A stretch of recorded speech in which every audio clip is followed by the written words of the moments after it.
என் தங்கப்பிள்ளையே, இன்று உன் வராகி அம்மா உனக்கு உன்னுடைய முன்னோர்களின் ஆசியை பெற்று கொடுக்கக்கூடிய ஒரு முக்கியமான செய்தியினை கொண்டு வந்திருக்கின்றேன். என் குழந்தையே, வருகின்ற 2ஆம் தேதி, அதாவது அக்டோபர் மாதம் 2ஆம் தேதி மகாலய அமாவாசை நாள். உன்னுடைய முன்னோர்களுக்கு திதியும் தர்ப்பணங்களும் கொடுக்கக்கூடிய அதிசக்தி வாய்ந்த நாள். மகாலய பட்சத்தினுடைய இந்த 15 நாட்களிலும் தர்ப்பணங்கள் கொடுக்க முடியாதவர்கள் இந்த அமாவாசை நாளில் கொடுக்கும் பொழுது அவர்களுக்கு முன்னோர்களின் ஆசிகள் பரிபூரணமாக கிடைத்துவிடும். என் பிள்ளையே, இந்த சந்தர்ப்பம் உனக்கு கிடைத்திருக்கின்ற இந்த நேரம், இந்த வாழ்க்கையில் என் பிள்ளை நீ ஏறக்குறைய உனக்கான அத்தனை விஷயங்களையும் பெற்றுக்கொள்ள ஒவ்வொரு நாளும் ஒவ்வொரு விதமான முடிவுகளை எடுத்து கொண்டிருக்கின்றாய். உன்னுடைய முயற்சிகள் எல்லாம் எப்பொழுதுமே அளவற்றதாக இருக்கின்றது. நீ எந்த ஒரு காரியத்தை எடுத்துக்கொண்டாலும் அந்த காரியத்தில் வெற்றி பெற வேண்டும் என்று நீ எடுத்து வைக்கின்ற ஒவ்வொரு முயற்சிகளுக்கும் இந்த வராகி உன்னோடு துணை நிற்கிறாள் என்பதில் எந்த ஒரு மாற்று கருத்தும் கிடையாது. நான் இன்று உன்னோடு உனக்கான இந்த நல்ல செய்தியினை கொண்டு வந்ததற்கு ஒரு காரணம் இருக்கின்றது.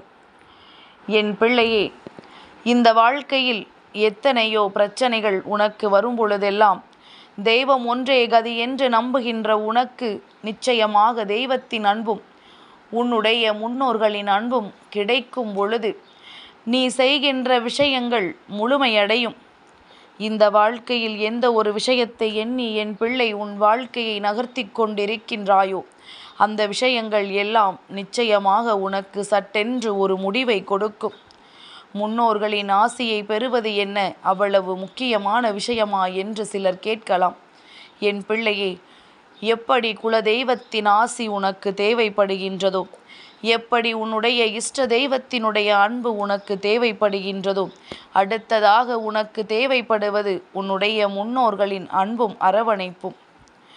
எல்லா நாட்களிலும் இவர்கள் உன் இல்லத்திற்கு வந்துவிட மாட்டார்கள். அமாவாசை நாட்களில் நிச்சயமாக உன் இல்லத்திற்கு அவர்கள் வருவார்கள். அதிலும் குறிப்பாக இந்த மகாலய பட்சிய நாட்களில் அவர்கள் உன் இல்லத்திற்கு சாதாரணமாகவே வந்து செல்வார்கள்.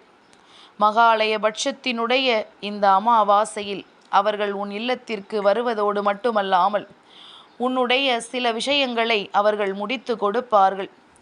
உன்னுடைய வாழ்க்கையில் எந்த விஷயங்கள் எல்லாமும் நடக்காமல் இருக்கின்றதோ, எந்த விஷயங்கள் எல்லாம் உனக்கு நடக்க வேண்டும் என்று நீ முயற்சிகளை செய்து கொண்டிருக்கின்றாயோ அந்த விஷயங்கள் எல்லாமுமே உனக்கு மிகுதியான முன்னேற்றத்தை நிச்சயமாக இவர்களை நீ வழிபடுவதனால் உனக்கு கிடைக்கும் என்பதில் எந்த ஒரு மாற்று கருத்தும் கிடையாது.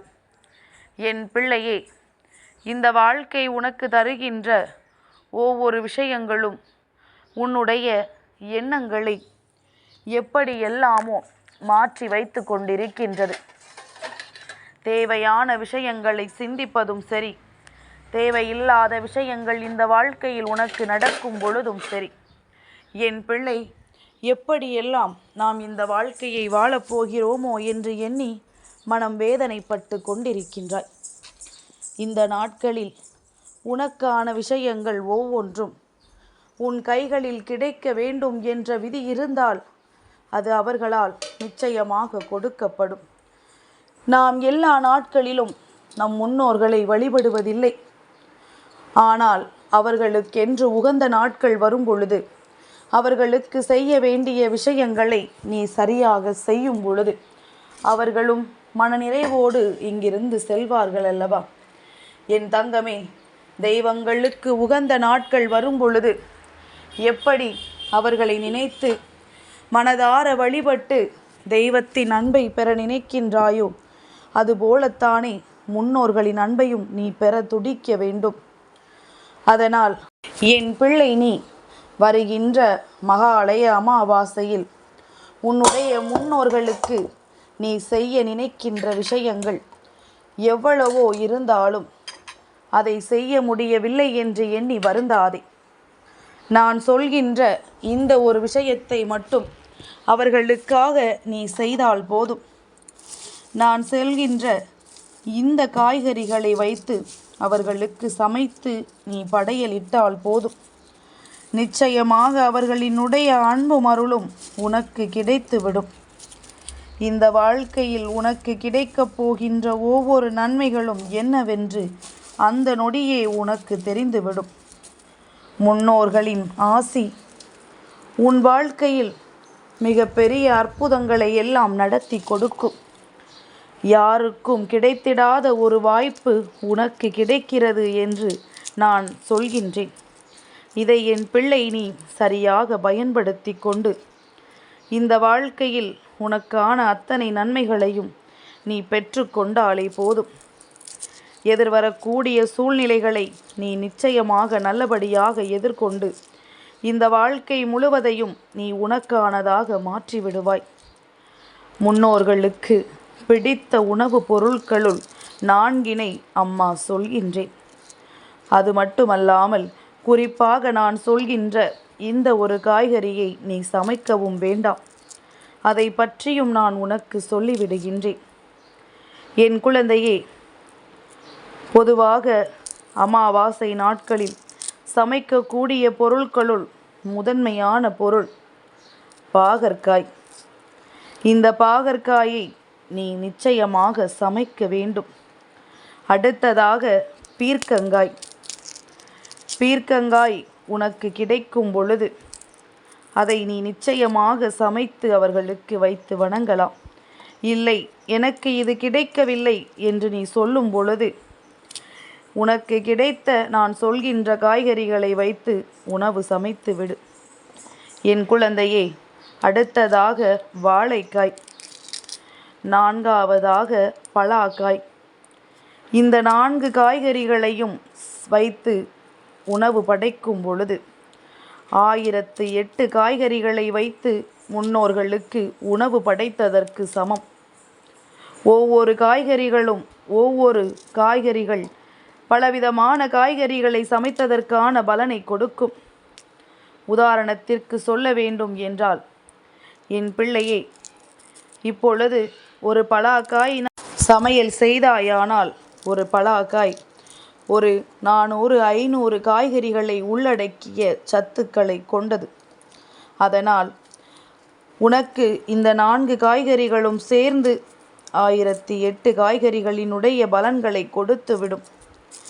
என் பிள்ளையே, இதை நீ சரியாக செய்ய வேண்டும். அது மட்டுமல்லாமல் சமைக்கக்கூடாது என்று சொல்கின்ற உணவு வகைகளுள் முதன்மையான ஒன்று கீரை வகைகள். பொதுவாக இந்த நாட்களில் கீரை வகைகளை சமைக்கக்கூடாது. என் பிள்ளையே, மற்றபடி உள்ள காய்கறிகளை உன்னால் தவிர்க்க முடியாத சூழ்நிலைகளில் கூட நீ சேர்த்து விடலாம். கீரை சம்பந்தப்பட்ட எந்த ஒரு விஷயங்களையும் சமைக்க வேண்டாம்.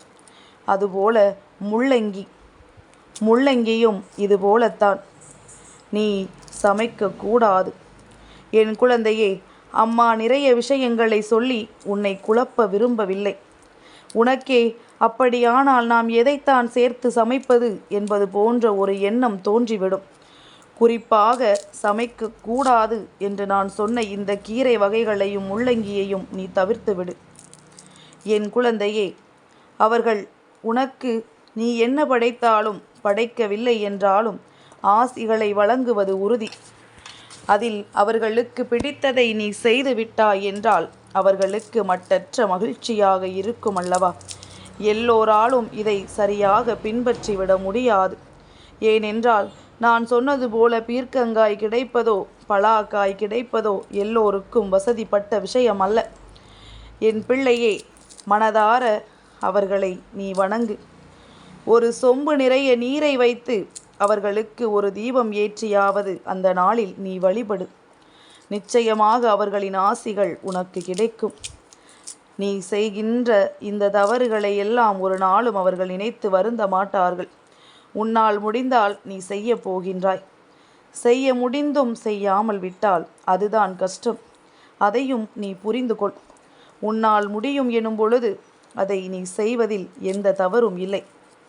இவர்களின் அன்பை பெற்றுக்கொள்ள நிச்சயமாக என் பிள்ளை உன்னாலான இந்த விஷயங்களை எல்லாம் செய்து அவர்களின் அன்பையும் அருளையும் பெற்றுக்கொள். என் தங்கப்பிள்ளைக்கு இந்த வராகி அம்மாவினுடைய ஆசீர்வாதங்கள் எப்பொழுதும் உண்டு.